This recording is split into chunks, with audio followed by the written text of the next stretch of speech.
This is the Lone Crater YouTube. We hope this video helps. Move the display to trip using the odometer button, so the trip odometer is visible and ready to reset. Turn the ignition to on without starting the engine. The dashboard will light up and the maintenance light should be visible.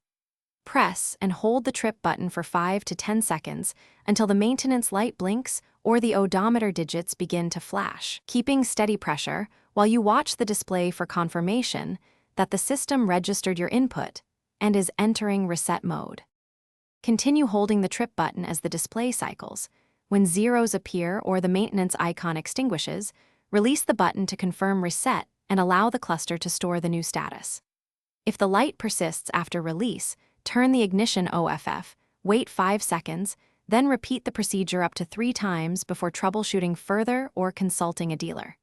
For a 2019 Corolla with a touchscreen, open settings, choose Vehicle or Maintenance. Then select Maintenance Reset and confirm. Verify reset by cycling the ignition to OFF and then on again and confirming the maintenance light is off and the trip shows normal mileage. Remember that resetting the indicator does not change oil condition or replacement needs, so check the dipstick and oil level visually and top up if necessary before driving. Finally, record the reset date and set a reminder for the next service interval, commonly at 5,000 miles for conventional oil or 10,000 miles for synthetic, so you maintain proper service intervals and warranty compliance. Thanks for watching.